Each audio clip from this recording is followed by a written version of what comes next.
Hoje nós estamos também oferecendo à mulher uma alternativa de colocar um fim bíblico, um ponto final nessa teoria forjada para manter as mulheres em sujeição a homens, sejam maridos, sejam líderes religiosos.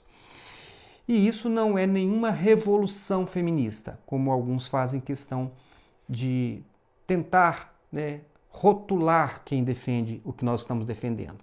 Quem diz isso, que é feminismo, usando este termo em um sentido pejorativo, faz isso apenas para tentar fazer com que, especialmente as mulheres, elas se sintam culpadas por querer ocupar o lugar que Deus planejou para elas.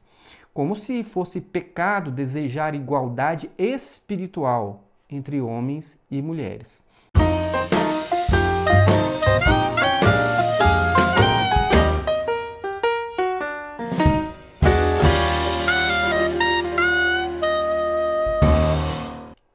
O fim bíblico da submissão no relacionamento marido e mulher.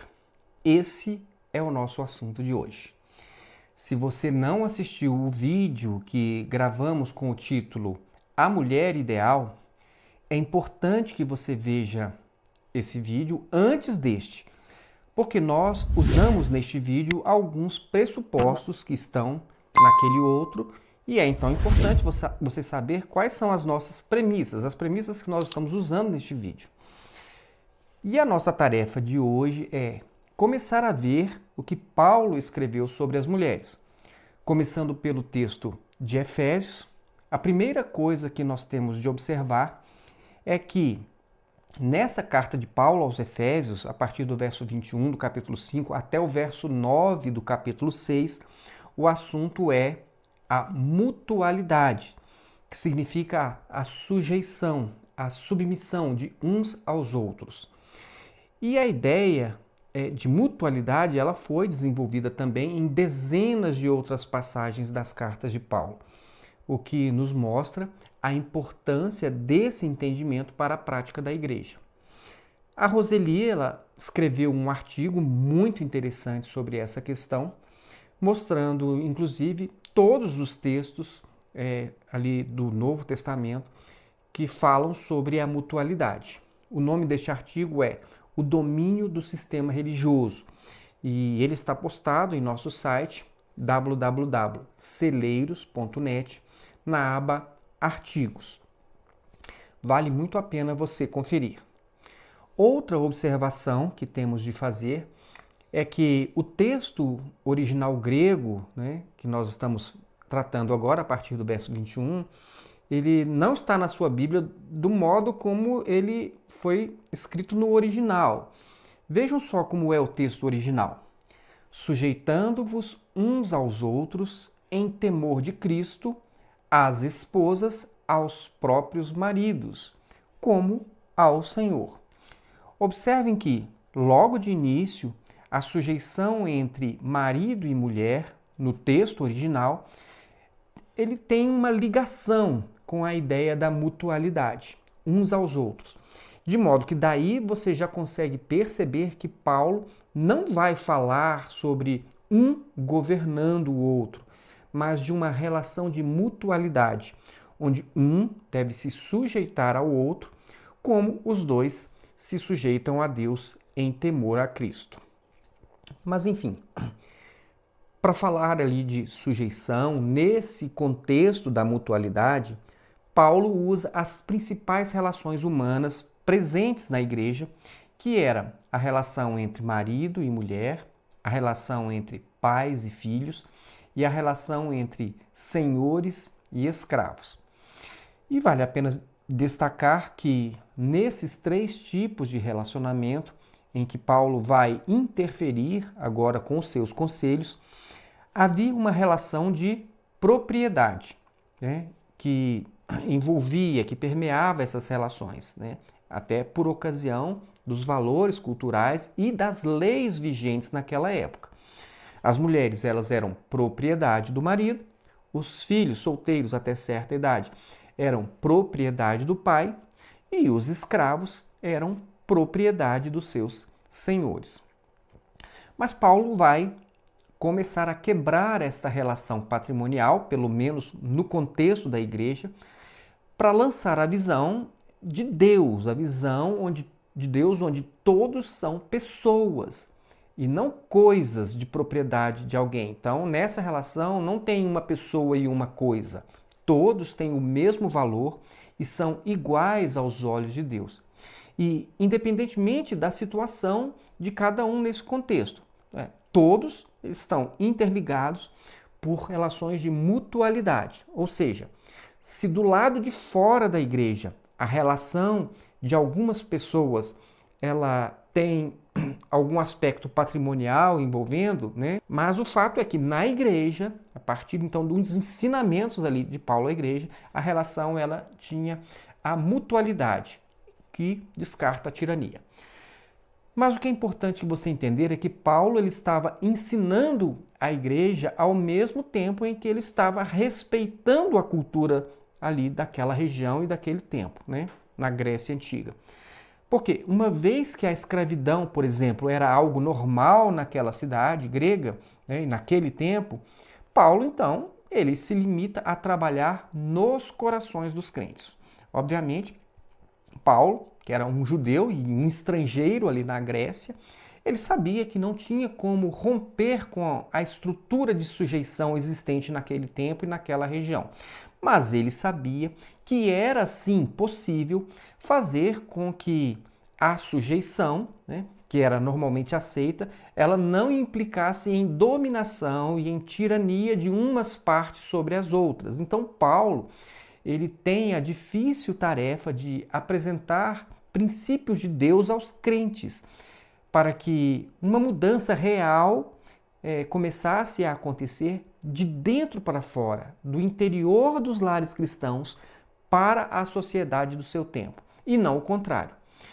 E é assim também que Deus trabalha até hoje, né? De dentro para fora e aos poucos, começando com a transformação de corações e depois o que essa transformação do interior dos homens ela vai se refletir no exterior. Mas muito bem, feita essa introdução, vamos ver o caso das mulheres. Como eu disse no vídeo passado sobre a mulher ideal, havia um legado negativo pesando sobre as mulheres. Além do patriarcalismo judaico, as mulheres elas estavam vivendo debaixo de uma influência da cultura e da filosofia grega, que nesse tempo enxergavam a mulher como um ser inferior, um ser incompleto. E além disso, havia também a influência do Império Romano, né, que era o governo de toda a região, e onde a mulher ela tinha muitas restrições impostas pelo próprio direito romano, mas que inclusive negava às mulheres até mesmo o direito à cidadania. Elas não eram consideradas cidadãs, apenas os homens. E como as mulheres não possuíam o direito à cidadania, elas não eram consideradas como pessoas com capacidade jurídica, com capacidade de agir por si mesmas. Elas então eram sempre representadas por algum homem, né? Fosse o pai, fosse o marido. E por isso o lugar da mulher naquela sociedade era sempre atrás dos homens e nunca ao lado dos homens. Se uma jovem, por exemplo, se casasse e ela fosse infértil, o marido podia até mesmo repudiá-la, mandá-la embora, divorciar. E isso tudo com o amparo da lei romana. Mas e se o homem fosse infértil? Se o homem fosse infértil, ele poderia até mesmo obrigar a sua mulher a manter relação sexual com um parente qualquer para lhe dar uma descendência. E esse era o contexto em que Paulo estava falando de Cristo, em que a igreja estava sendo formada ali naquela região. E nós não podemos nos esquecer disso. Então, depois de falar da mutualidade, Paulo começa a falar sobre o relacionamento conjugal. E vale repetir que Paulo fez isso em um tempo e em uma cultura em que a mulher era uma propriedade de algum homem, ou do pai ou do marido. Então, vejam bem, Paulo ele tinha uma sabedoria do Espírito Santo em suas palavras, E ele então começa logo, né, no início, ele já vem reconhecendo a sujeição das mulheres a seus maridos, até porque essa era a condição das mulheres naquela cultura. E nós não podemos nos esquecer que Paulo ele não estava falando somente para mulheres cujos maridos faziam parte da igreja. Uma das grandes dificuldades de se entender esse texto de Paulo é exatamente porque as pessoas, muitas vezes elas pensam que Paulo está falando apenas para casais de crentes. E não é este o caso, né? Com certeza havia na igreja mulheres cujos maridos não eram crentes. Da mesma forma que havia maridos cujas mulheres, maridos crentes cujas mulheres não eram crentes. E se você tem dúvidas sobre isso, leia o capítulo 7 da carta de Paulo, a primeira carta de Paulo aos Coríntios, e você vai ver, então, Paulo se referindo a mulheres da igreja que tinham maridos descrentes, e também se referindo a maridos que tinham mulheres descrentes. Então, ao ler o capítulo 5 e 6 de Efésios, né, você precisa entender que Paulo ele estava ensinando aos crentes, né, homens, mulheres, senhores, escravos ou filhos, independentemente se a outra parte dessa relação era crente. Podia ser, mas também podia não ser. E a mensagem de Paulo ela estava então adequada a qualquer uma dessas situações.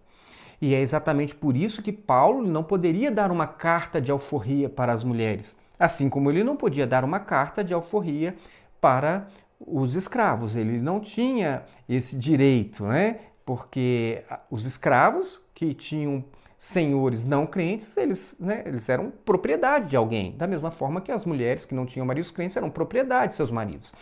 E Paulo tinha que trabalhar com aquela realidade, apenas ensinando então a parte cristã desta relação, para que a própria relação em si evoluísse dentro daquela cultura, ou seja, para que a transformação interior, primeiro nos corações dos homens e a partir da igreja, viesse então a alcançar também os que estavam do lado de fora da igreja.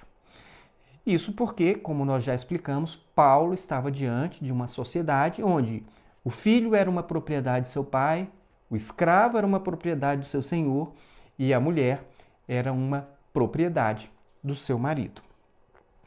Então, respeitando a condição cultural daquele tempo e daquela sociedade, Paulo começa dizendo o seguinte, e eu vou usar aqui o texto original: sujeitando-vos uns aos outros em temor de Cristo, as esposas aos próprios maridos, como ao Senhor. Vejam que logo no começo, Paulo coloca um ingrediente novo na relação conjugal, fosse ela completa ou dividida. Paulo coloca Deus no meio dessa relação. A partir de agora, se a mulher tem um marido crente, ela pode começar a entender que, em Cristo, ela não está mais sujeita ao seu marido como se ela fosse uma propriedade de alguém. Ela, a partir daquele momento, daquele ensinamento, então, ela se sujeita ao seu marido como um ser humano, né, que respeita o outro ser humano. E por isso Paulo encerra a sua fala no verso 33 do capítulo 5, dizendo para as mulheres respeitarem seus maridos. O respeito é devido em qualquer relação humana e por isso a orientação de Paulo também não podia ser diferente, né? Isso era o devido em qualquer relação, independentemente se o marido fosse crente ou ele fosse descrente. A mulher, então, ela deveria respeitar o seu marido. E mesmo que o marido fosse um descrente e tratasse, então, essa mulher como uma mera propriedade, Paulo diz o seguinte: mulher, sujeite-se, né? Faça isso como se você estivesse fazendo para Deus. E vejam que esse é o mesmo conselho que Paulo dá aos escravos. Paulo diz: sirvam de boa vontade, como se vocês estivessem servindo a Deus. Ora, Paulo não estava aprovando a escravidão, né? Mas ele estava reconhecendo que essa era a constituição social daquela cultura. Então, como não havia como mudar a cultura grega e nem a lei romana sobre a escravidão, Paulo diz assim, isso em outras palavras: sujeitem-se, façam isso como se estivessem fazendo alguma coisa para Deus, por Deus, pelo amor que vocês têm ao Senhor. Sejam bons escravos, não porque alguém tem respaldo do império para subjugar vocês, mas porque vocês agora possuem a mente de Cristo. Vocês conseguem perceber isso? O ideal de Deus não é a sujeição das mulheres e nem a escravidão do homem, mas daquelas circunstâncias, o ideal de Deus só podia ser colocado em prática nos corações dos crentes em Jesus, uma vez que eles não tinham como mudar aquela relação patrimonial que envolvia crianças, mulheres e escravos naquela cultura helênica ali da Grécia e naquele tempo. Mas vamos em frente. Logo depois de dizer que a mulher deve se sujeitar ao seu marido, Paulo tranquiliza as mulheres e diz que a relação de sujeição é comum na ordem natural das coisas. Normalmente, o que vem por último permanece sob sujeição em relação ao que vem primeiro. E para explicar isso, Paulo usa o exemplo da cabeça. Vejam o que Paulo disse: pois o marido é o cabeça da mulher, como também Cristo é o cabeça da igreja, que é o seu corpo, do qual ele é o Salvador. E aqui nós precisamos desfazer um equívoco, um grande equívoco. O que normalmente nós vemos, né, nesse contexto religioso do nosso tempo, é as pessoas dando uma interpretação à palavra cabeça como se fosse um centro de poder e de autoridade, como se fosse a central de comando de alguma coisa. Nesse sentido, então, né, o coração bate porque ele está sob o comando da cabeça, as pernas e os braços se mexem, se movem porque receberam ordens da cabeça e assim por diante. Mas, na verdade, a palavra utilizada aqui, nesse texto de Efésios e também no texto de 1 Coríntios 11, é kepale, cabeça, literalmente. E esse termo kepale, ele não tem, né, nesse contexto, o sentido de autoridade, de governo, mas essa palavra, né, que é uma palavra grega, normalmente, além do seu sentido literal, ela é usada em um sentido metafórico, mas não significando governo, mas significando origem ou fonte de alguma coisa. Por isso, quando, por exemplo, os tradutores da Septuaginta traduziram a Bíblia do hebraico para o grego, todas as vezes que aparecia a palavra hebraica rosh, que significa literalmente cabeça, eles usavam então a palavra kepale. Mas nos casos em que rosh significava um líder, então na maioria das vezes os tradutores da Septuaginta, eles não usavam a palavra kepale, mas eles usavam a palavra grega archon, que significa líder, né, ou governante. Então, observem que os próprios tradutores, né, ali da Septuaginta, que eram grandes conhecedores tanto da língua hebraica como do grego, eles entendiam que a palavra kepale, ela não deveria ser usada no sentido de governo ou de liderança. E o outro fato também interessante é que os próprios pais da igreja usavam a palavra kepale no sentido de origem, de princípio ou de fonte, e não no sentido de governo ou no sentido de liderança. Por exemplo, Atanásio, que viveu entre 296 e 373 d.C., foi bispo de Alexandria, e ele declarou em um dos seus escritos que o Filho, referindo-se a Jesus, é o cabeça, ou seja, o princípio de todos. E Deus é o cabeça, ou seja, o princípio de Cristo. João Crisóstomo, que viveu entre 349 e 407 d.C., foi arcebispo de Constantinopla e disse claramente que cabeça não significa líder no texto de Coríntios 11, no verso 3. Ele disse que se dermos à palavra cabeça, o sentido de governar, a passagem de Coríntios 11, 3 ficaria sem sentido e levaria a falsas ideias sobre Jesus Cristo. Cirilo, que viveu entre 376 e 444 d.C., também foi um bispo de Alexandria e ele escreveu o seguinte: portanto, da nossa raça, ele, Adão, tornou-se o primeiro cabeça, que é fonte, e era da terra e terreno.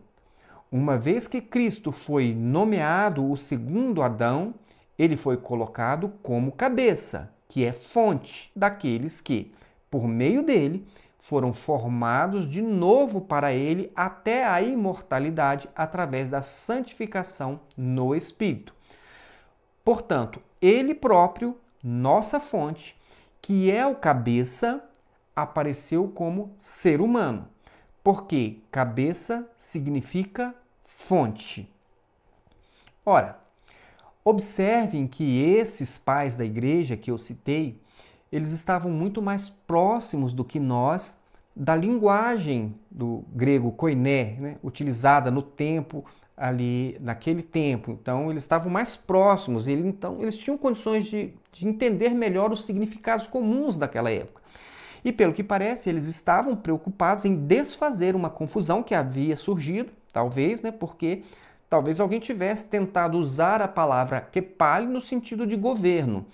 E por isso, se nós também quisermos ser honestos na nossa interpretação da palavra kepali, ali nos escritos do apóstolo Paulo, nós temos de reconhecer que o sentido dessa palavra é origem, é princípio ou fonte, e não governo ou liderança. E, inclusive, se nós, olhando novamente aqui para o texto de Efésios, esse trecho desta passagem que nós estamos analisando, o tema aqui é mutualidade, não é autoridade ou governo ou liderança. Então, essa palavra, com essa tradução, ela não estaria nem adequada ao contexto. A palavra, nesse contexto, metaforicamente usada, ela é usada para utilizar aquele que veio primeiro e não quem manda ou tem poder de exercer autoridade. Observem que já nesta passagem de Efésios, a ordem de existência já foi estabelecida. O homem existiu primeiro que a mulher e dele a mulher foi formada. E de modo semelhante, Cristo existiu primeiro que a igreja e a partir dele, de Cristo, a igreja foi formada. E esse mesmo sentido se aplica à relação entre pais e filhos. O filho vem depois e fica aos cuidados dos seus pais, até que amadureçam e conquistem a sua autonomia. Então, na ordem natural das coisas, o que vem depois pode ficar sujeito ao que vem primeiro. No Velho Testamento, por exemplo, quando se usa a palavra hebraica rosh, cabeça, no sentido de uma metáfora para cabeça, como se fosse a cabeça de uma casa, a cabeça de uma família ou a cabeça de uma tribo, a ideia é de apontar para o patriarca ou para o primogênito de uma casa, aquele que veio primeiro, aquele que nasceu primeiro. Então, quando o texto de Efésios diz que o marido é o cabeça da mulher, como também Cristo é o cabeça da igreja, que é o seu corpo, do qual ele é o Salvador, nós temos aí uma relação de quem veio primeiro e de quem veio depois, e não uma relação de governo, de autoridade, de poder. Vejam bem, dentro da normalidade da natureza, por exemplo, em um parto normal, a primeira parte da criança que vem ao mundo é a cabeça e depois é que vem o seu corpo. Assim como Cristo, ele veio primeiro e depois é que veio a igreja. Talvez seja esse o maior sentido metafórico desta palavra cabeça, porque a cabeça da criança que sai primeiro, né, no parto normal, né? E depois então é que vem o corpo. Mas vamos em frente.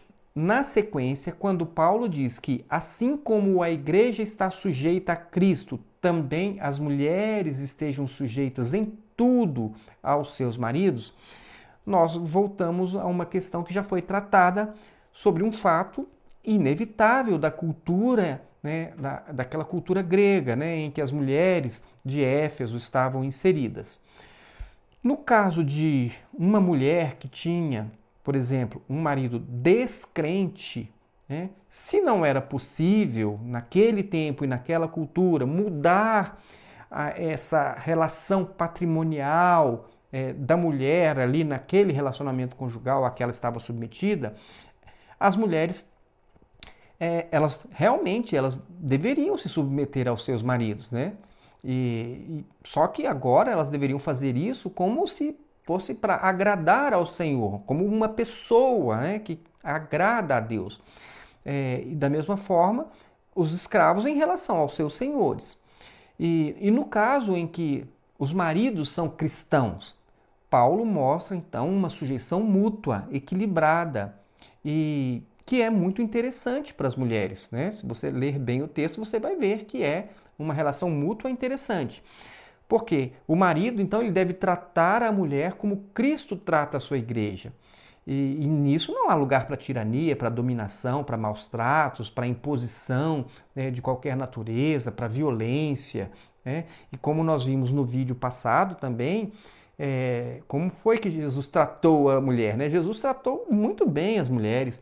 Ele incluiu as mulheres no seu ministério, ele ensinou as mulheres, ele protegeu até mesmo a adúltera, também deu atenção à samaritana, à estrangeira, à cananeia. E não se tem notícia de que Jesus tenha maltratado, desprezado, excluído ou discriminado uma mulher pelo fato dela ser mulher. Agora, vejam que o argumento de que a mulher deve se subordinar ao marido porque o marido deve amá-la como Cristo amou a igreja, também não serve. Por quê? Porque nem toda mulher tem marido crente. Então, diante da possibilidade da mulher ter um marido descrente, a sujeição da mulher ao marido deve ter a motivação do amor ao Senhor. E não porque o marido irá tratá-la como Cristo trata a sua igreja. Entenderam?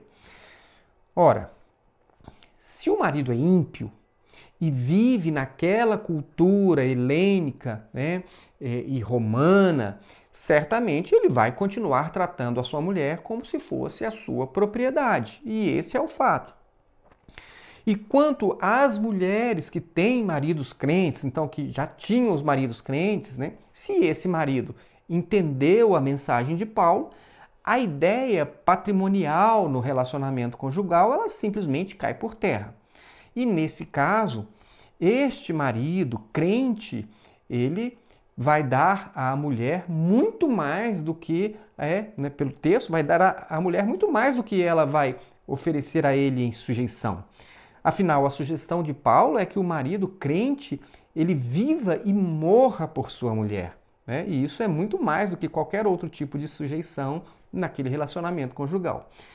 Vejam só o que Paulo diz: maridos, amem suas mulheres assim como Cristo amou a igreja e entregou-se a si mesmo por ela, para santificá-la, tendo-a purificado pelo lavar da água mediante a palavra, e apresentá-la a si mesmo como igreja gloriosa, sem mancha, nem ruga ou coisa semelhante, mas santa e inculpável.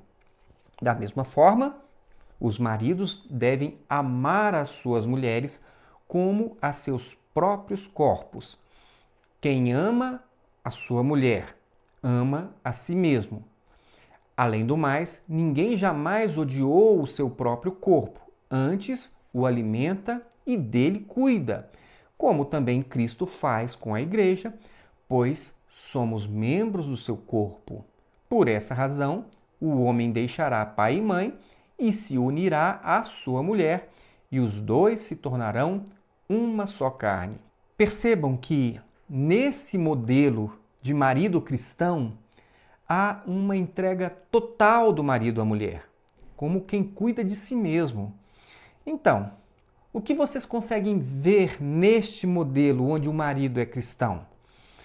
Vocês veem um homem mandando em uma mulher, dando ordens, tendo a primazia da palavra, impedindo a participação da mulher em alguns atos da igreja?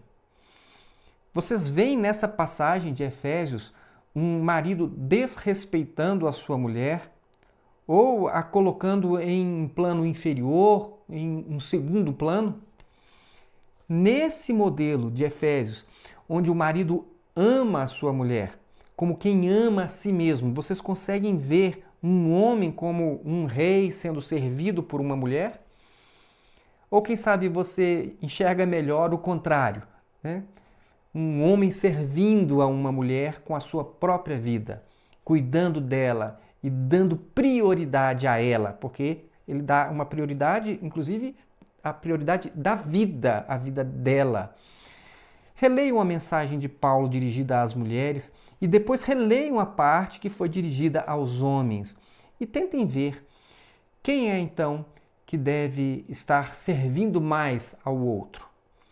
Agora, se alguém acha que amar uma mulher é colocá-la em segundo plano dentro de uma instituição religiosa, eu acredito que o problema então está na falta de compreensão do que seja amor, né? E eu estou me referindo ao amor ágape, aquele referido por Paulo na sua primeira carta aos Coríntios, no capítulo 13. E nós também não podemos nos esquecer que Paulo, quando ele diz para as mulheres, né, se sujeitarem aos seus maridos, ele está considerando que nem todas as mulheres tinham maridos crentes. E essa era a condição social do seu tempo, né? E a mulher, ela era propriedade do seu marido, então ela tinha que se submeter e respeitar. Mas quando o marido é crente, a ordem de sujeição dirigida às mulheres perde, inclusive, o sentido, porque elas vão ter um marido que cuida delas como Cristo cuida da sua amada igreja. E Cristo nunca excluiu as mulheres e nem se impôs sobre ninguém com ordens ou com pedidos de obediência irrestrita. Ao contrário, Jesus chama o cansado e o sobrecarregado para oferecer alívio. Jesus bate a porta, ele não invade a vida de ninguém, como fazem os ladrões, os lobos que invadem o aprisco, invadem as casas das pessoas, invadem a privacidade das pessoas e depois eles se apropriam das pessoas.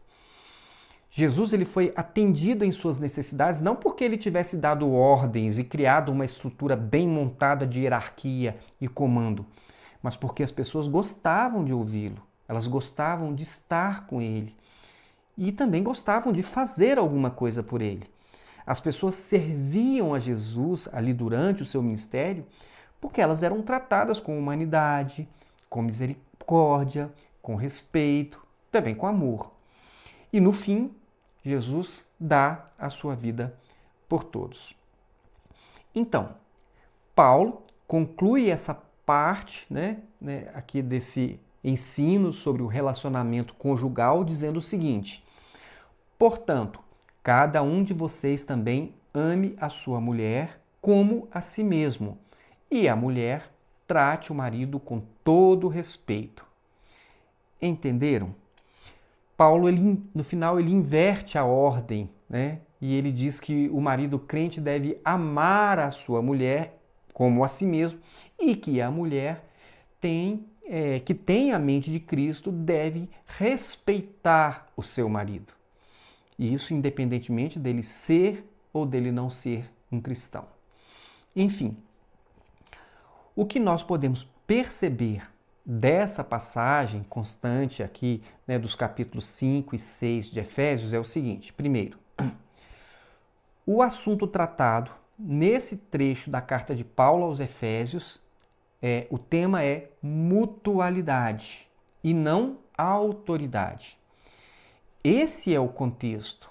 Essa é a ideia maior que envolve os 3 tipos de relacionamento tratado por Paulo nesse trecho da sua carta aos Efésios. Segunda coisa, Paulo reconhece os problemas culturais de seu tempo, né? Uma pessoa inteligente, tem essa visão, né? E ele reconhece os problemas culturais na formação da igreja, né? Uma vez que ele não estava ali propondo uma revolução cultural para livrar as mulheres e os escravos da sujeição, né? Então ele prefere trabalhar nos corações para produzir uma transformação de dentro para fora a partir dos crentes e não o contrário. E por isso Paulo, ele admite a sujeição, isso naquela época e naquela cultura, ao mesmo tempo que ele ensina aos crentes a serem pacientes, a serem submissos, porque todos os homens também estão sujeitos uns aos outros, e isso no Senhor, e devem se sujeitar, né, quando for o caso, como se eles estivessem fazendo isso para o próprio Deus, como ele falou aos escravos.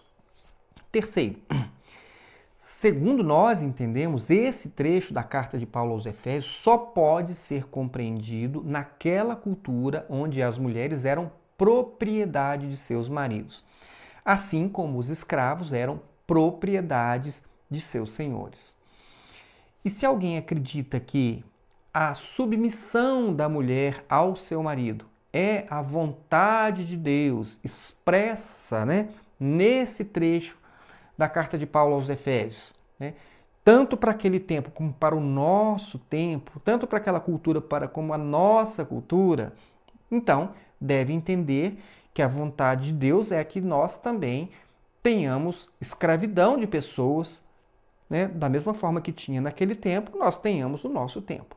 Afinal, o texto da submissão das mulheres a seus maridos está exatamente no mesmo contexto e segue as mesmas premissas da submissão de escravos a seus senhores.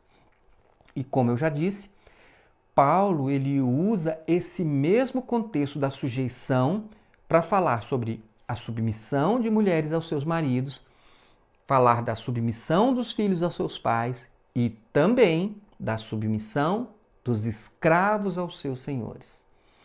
E nestes exemplos, tanto as mulheres como as crianças ou os escravos eram propriedades de alguém em uma relação patrimonial. Então, se alguém quer defender a submissão da mulher em todos os tempos, né, em todas as culturas, né, a partir desta carta de Paulo aos Efésios, então certamente deve pensar que a escravidão também é a vontade de Deus para todos os tempos e para todas as culturas. Muito bem. Agora vamos ver o que Paulo escreve em sua primeira carta aos Coríntios, no capítulo 11, dos versos 1 ao 16. Aquilo que ele fala sobre as mulheres. A primeira coisa que nós devemos perceber é que o texto desta passagem, deste trecho que nós vamos estudar, o assunto desse trecho é honra e desonra. O tema não é autoridade, não é poder, não é dominação e nem governo ou liderança, mas honra e desonra. Em todo o capítulo 11, Paulo está colocando algumas coisas em ordens nas reuniões da igreja ali na cidade de Corinto. Na primeira parte, ele vai falar sobre o que é desonroso para uma reunião naquele tempo e naquela cultura, e em seguida ele vai falar sobre alguma confusão que estava havendo nas reuniões da igreja ali na ceia comunitária. Então, como Corinto era uma cidade grega em que havia muitas mulheres fora daquele padrão respeitável da sociedade, e muitas dessas mulheres, elas estavam na igreja porque elas aceitaram a mensagem de Paulo, então era natural que as coisas não estivessem respeitando as tradições e os costumes judaicos, né, da igreja do primeiro século. Daí, então, estava havendo um choque de culturas dentro da comunidade dos crentes. Em Corinto, havia, por exemplo, centenas de prostitutas cultuais que, segundo dizem os estudiosos, essas mulheres elas tinham elas raspavam a cabeça, né? Ou elas usavam aquele cabelo bem curtinho. E neste caso, né, aquilo que era comum para a cultura grega era totalmente inconcebível na cultura e na tradição judaica. Algo que era considerado, inclusive, vergonhoso. E vejam que Paulo inicia esse tema elogiando aqueles que estavam observando algumas tradições, né, ensinadas por ele. E ele fez isso porque o assunto que ele iria tratar se referia a tradições culturais. Ele não estava abordando aquele tema para tratar sobre a salvação ou mesmo sobre o caráter de Cristo. O assunto que Paulo queria abordar ali naquele momento era esse mesmo, a tradição. E, obviamente, ele estava se referindo à tradição judaica e não à tradição grega.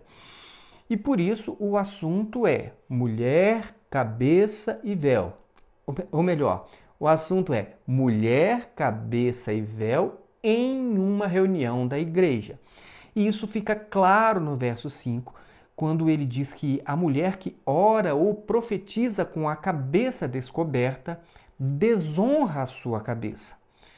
Na tradição judaica, uma mulher, ela até podia entrar na sinagoga, mas em um lugar diferente, né, daqueles onde os homens ficavam, né? E quando ela entrava, ela não podia ter a sua cabeça descoberta, né? Então ela só podia entrar com a cabeça coberta. E isso não tem nada a ver com a lei ou com a vontade de Deus para as mulheres. É simplesmente uma tradição que vem de muito, muito longe, né? Na presença de pessoas estranhas, uma mulher judia, ela cobria a sua cabeça. Né? E o exemplo disso está lá atrás, lá no encontro de Rebeca com Isaac, né? Ela, quando vê ele se aproximando, a primeira coisa que ela faz é cobrir a cabeça, né? Porque esse era o costume das mulheres desde aquele tempo. Mas o importante é que vocês notem que Paulo ele está enfrentando um choque cultural, né, entre os costumes das mulheres gentias, gregas, e a tradição judaica do uso do véu para as mulheres em alguns ambientes específicos.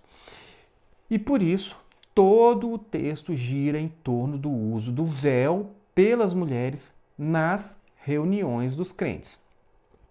E para defender essa tradição judaica, Paulo faz referência aos homens e também aos anjos, mas apenas a título de ilustração ou de comparação, para construir um raciocínio que permita incentivar as mulheres a usarem o véu nas reuniões da igreja. Esse era o fato. Em toda essa passagem, não há uma só referência a um mandamento ou a uma lei de Deus. Todo o fundamento utilizado ali no raciocínio de Paulo é a tradição. Bom, agora que nós já entendemos então o contexto, nós podemos analisar os versículos que normalmente são tirados desse contexto para impor submissão e obediência às mulheres em suas relações matrimoniais. E logo no verso 3, Paulo diz o seguinte: quero, entretanto, que saibais ser Cristo o cabeça de todo o homem, e o homem o cabeça da mulher, e Deus o cabeça de Cristo. E como nós já vimos, né, já nesse vídeo mesmo, nós já vimos que a palavra cabeça, né, kepali em grego, não diz respeito à autoridade e nem à liderança e nem ao governo, né? Vejam então como fica esse versículo usando a tradução correta, né, como fonte, como origem. Então fica assim: quero, entretanto, que saibais ser Cristo a origem de todo homem, e o homem a origem da mulher, e Deus a origem de Cristo. E isso parece ser muito simples, muito fácil de entender, não é verdade? Nós não temos nesse versículo uma relação de hierarquia entre Deus e Jesus. Mas nós temos, sim, uma informação de origem, porque Deus ele é chamado Pai e Jesus ele é chamado de Filho, de modo que fica subentendido que Jesus vem de Deus, né? Como Filho de Deus, tem sua origem em Deus. E o Filho Jesus nunca foi tratado na Bíblia como uma criança que tem de obedecer ao seu pai, né? Como se fosse o sistema patriarcal. Não, isso não existe. E também nós não vemos na relação bíblica entre Deus e Jesus um pai, né, impondo a sua vontade sobre uma criança, né, ou que exija a obediência do seu filho. Enfim, o fato é que o contexto, né, não é de governo, nem de liderança e nem de autoridade, mas de honra e desonra, decência ou indecência, conforme nós já falamos, né? E decência e indecência, honra e desonra, segundo os padrões daquele tempo e daquela cultura específica. E quando nós usamos a tradução correta da palavra kepali, tudo faz sentido dentro desse contexto. E para que vocês não tenham dúvidas disso, observem que nos versos 9 e 12, Paulo expressa claramente a ideia de origem na sequência da criação. No verso 9 ele diz que a mulher veio depois do homem, tendo sido criada por causa do homem. E no verso 12 ele diz novamente que a mulher provém do homem, ou seja, a mulher ela tem origem no homem. Então, a ideia de origem nesse contexto, ela parece ser muito evidente. Bom, e uma vez que isso tenha ficado claro, agora vamos ver a razão de Paulo ter feito essa referência sobre a origem da mulher. Como eu já disse, embora as mulheres gregas vivessem em uma cultura, né, onde elas não precisavam, né, se cobrir diante de pessoas estranhas, na cultura judaica era diferente. O costume era esse, as mulheres precisavam cobrir a cabeça. Então, no contexto da cultura judaica, já era bastante inovador, né, naquele tempo, que as mulheres estivessem dentro da igreja orando e profetizando na presença de homens, no mesmo ambiente, né? Agora, fazer isso com a cabeça descoberta, então, aí já era demais, não é verdade? E por isso Paulo não quer que as mulheres orem ou profetizem nas reuniões dos crentes com a cabeça descoberta, porque isso era considerado desonroso para a mulher naquele tempo, naquela cultura, e isso também era considerado desonroso para o próprio marido. Então, para defender essa tradição daquilo que era considerado decente e honroso, Paulo diz que se uma mulher ora ou profetiza com a cabeça descoberta, ela está desonrando a sua cabeça. Ora, e quem ele está dizendo que é a cabeça da mulher? O marido, não é mesmo? Então, foi por isso que Paulo apresentou no início a ideia de origem da mulher associada à metáfora da cabeça. Paulo está dizendo que se o homem é a origem da mulher, se ele é kepali ou cabeça da mulher, os homens também estão sendo desonrados quando as suas mulheres não cobrem as suas cabeças com um véu durante as reuniões dos crentes, né? Da qual participavam também outros homens. E mais adiante, Paulo faz questão de mostrar que a desonra da mulher, ela é também uma desonra para o marido, né? E ele diz isso porque no matrimônio ele chega a dizer, então, olha, por que a desonra de um é a desonra do outro? Porque não há independência, eles estão ligados, eles não são independentes. Embora o homem tenha originado a mulher, as mulheres também dão origem aos homens, porque todo homem vem de uma mulher. E, de uma certa forma, a mulher, então, também é cabeça sobre o homem. Mas, no final, ele conclui dizendo que tudo vem de Deus. E reforça a ideia de que a desonra de qualquer um dos cônjuges pode ser uma desonra a Deus. Exatamente porque eles não são independentes um do outro. E para chamar ainda mais a atenção para o fato de se desonrar a Deus, Paulo diz que a mulher deve usar o véu nas reuniões, inclusive por causa dos anjos.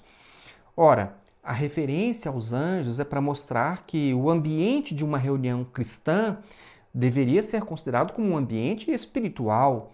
Afinal, um anjo é um ser celestial. E se eles estão presentes, logo, então, se tratava de uma reunião espiritual. Por isso, não convinha que a mulher orasse ou profetizasse sem o véu na sua cabeça, porque isso não era decente naquele tempo dentro daquela cultura judaica.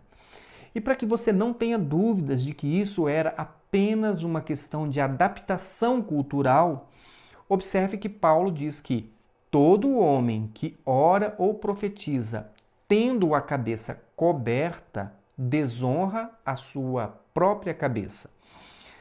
Usando a mesma regra de interpretação para a palavra kepale, se um homem usasse um véu sobre a sua cabeça, isso seria uma desonra a Cristo. Por quê? Porque o homem teria sido criado à imagem de Deus e, por tradição, desde os primórdios, os homens em Israel nunca cobriam a cabeça com véu e também eles não tinham cabelos compridos como o cabelo das mulheres. E foi por isso que Paulo disse: ou não vos ensina a própria natureza ser desonroso para o homem usar cabelo comprido? Então, se você ler atentamente todos os versículos desse trecho da primeira carta de Paulo aos Coríntios, no capítulo 11, você vai perceber que Paulo estava querendo que a tradição judaica fosse respeitada nas reuniões da igreja, mesmo ali na igreja grega de Corinto. E ele chega a usar de uma certa ironia para dizer que, se uma mulher não quer usar o véu, então ela deveria raspar a cabeça. Ora, Paulo sabia que naquela região apenas as prostitutas cultuais raspavam a cabeça, segundo os costumes daquela região. E por isso ele fez essa comparação. Em outras palavras, ele estava dizendo que se uma mulher cristã ela não gostaria de ser identificada como uma prostituta cultual, né? Isso era normalmente, né? Claro que ela não gostaria de ser identificada como uma prostituta, uma cristã, então ela deveria usar o véu. Por quê? Orar ou profetizar na igreja sem o véu seria tão vergonhoso como ser identificada como uma prostituta cultual. Então, Paulo jogou pesado, né? E, para concluir, Paulo, então, sabendo que essa questão era muito complicada, né, aquilo que estava tratando ali, ele já encerra dizendo que ele não iria mais debater sobre essa questão, porque ele não queria ser contencioso, né? E as igrejas também não eram assim. Agora vejam vocês mesmos, nós também não queremos ser contenciosos, mas estamos apenas mostrando a nossa visão sobre essas questões. Para quê? Para que as pessoas que pensam como nós, elas saibam que elas não estão sozinhas, né? Nós não estamos sozinhos. E o que nós podemos perceber dessa passagem, né, de 1 Coríntios 11 é que, primeiro, é desonesto retirar apenas um versículo dessa passagem para usar esse versículo fora do seu contexto, né? E isso ainda para defender que um homem tem autoridade e supremacia sobre as mulheres, porque então o homem é o cabeça da mulher. Então, usando este versículo destacado desse contexto, as pessoas chegam a essa conclusão. E, inclusive, há quem acredite que pode fazer isso, pode retirar apenas este versículo, porque este versículo ele está de acordo com um princípio bíblico. Mas como nós já vimos no vídeo passado, né, sobre a mulher ideal, esse nunca foi um princípio bíblico. Não é esse o princípio bíblico, ao contrário. Como nós mostramos no vídeo passado, esse entendimento de supremacia do homem e de submissão da mulher não se harmoniza com o ideal de Deus estabelecido desde o princípio ali no Éden. Além do mais, não foi isso que Paulo disse, nem mesmo nesse versículo 3. ainda que fosse razoável interpretar o versículo 3 isoladamente, fora do seu contexto, e usar o termo grego kepale, né, no sentido de governo, no sentido de autoridade, né, o próprio versículo em si mesmo, ele acabaria apontando para um absurdo. Isso porque este verso 3 diz que o cabeça de todo o homem, né, que está se referindo ao macho, né, ao gênero masculino, é Cristo. E que o cabeça da mulher é o homem.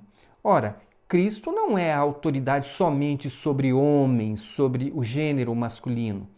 Não há um só versículo em toda a Bíblia que exclua a mulher de uma relação direta com Cristo, colocando um homem como o intermediário entre ela e Cristo, como se Cristo fosse a autoridade, né, sobre os homens e os homens sobre as mulheres. Então as mulheres elas não têm ligação direta com Cristo, né?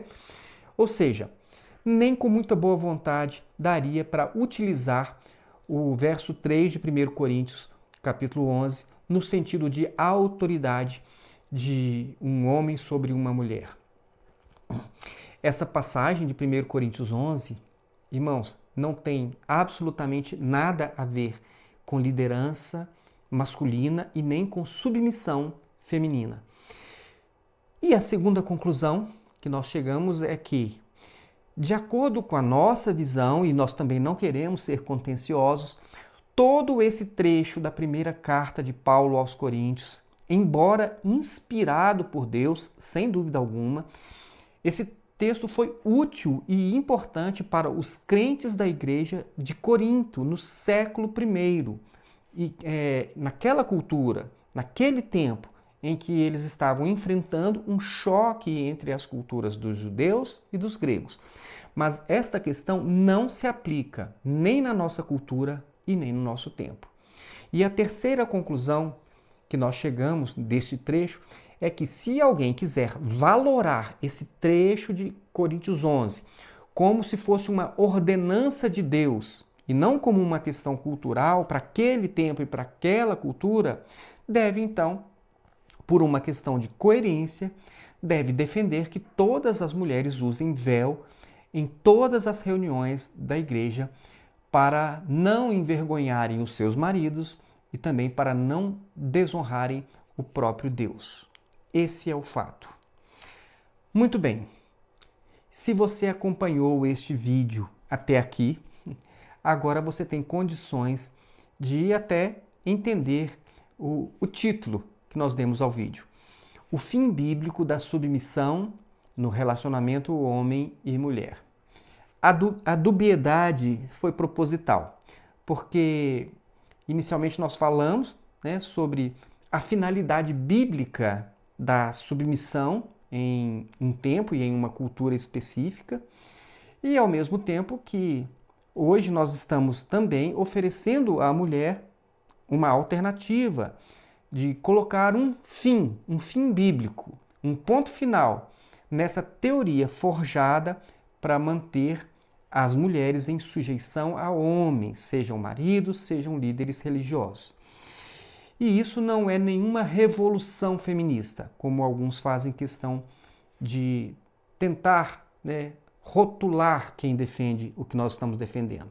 Quem diz isso, né, que é feminismo, usando este termo em um sentido pejorativo, faz isso apenas para tentar fazer com que, né, especialmente as mulheres, elas se sintam culpadas por querer ocupar o lugar que Deus planejou para elas.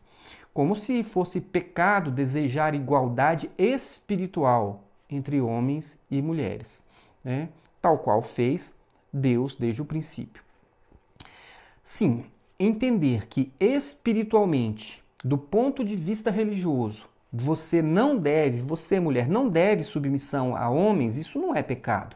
Assim como não é pecado entender que espiritualmente, do ponto de vista religioso, homens também não devem sujeição a outros homens.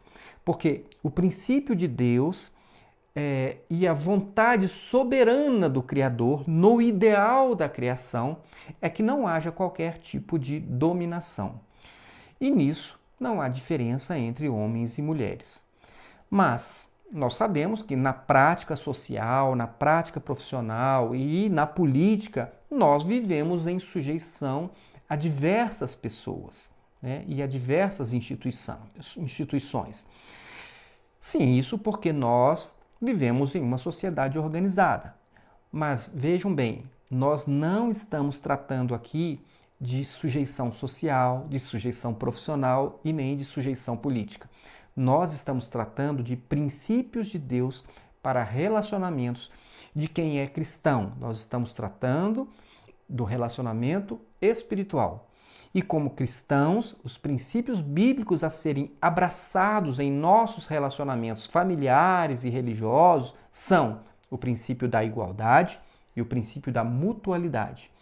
Isso porque Deus criou o homem e a mulher em igualdade. E Paulo, então, agora está nos ensinando a vivermos em mutualidade, sujeitando-nos uns aos outros, que é uma sujeição voluntária e por amor, e não uma sujeição por uma imposição religiosa daqueles que usam a Bíblia para dizer que se você não obedecer a um homem, a um líder religioso, você então está em pecado. Quem diz isso já nem mais merece a sua sujeição, tá certo? Porque essa pessoa, ela está usando a Bíblia para a imposição da sua vontade sobre você. E Jesus nunca fez isso e nunca deixou de ter pessoas o amando, também o servindo, e isso voluntariamente. Então, mulher, se você entendeu o conteúdo deste vídeo, esse pode ser o início do fim da manipulação de homens sobre a sua vida, especialmente no contexto religioso. Todas as mulheres merecem respeito e especialmente das instituições religiosas e também dos seus líderes. E é isso que nós desejamos para você, mulher. Neste mês de março, em que se comemora o Dia Internacional da Mulher, nós estamos aqui para dizer a você que há sim alternativa bíblica para você que quer liberdade espiritual. Mas é claro que nós respeitamos a sua escolha, seja ela qual for. Que Deus abençoe a sua vida grandemente e até o nosso próximo vídeo, onde nós falaremos um pouco mais sobre a mulher no contexto dos ensinamentos do apóstolo Paulo. Um grande abraço e até lá!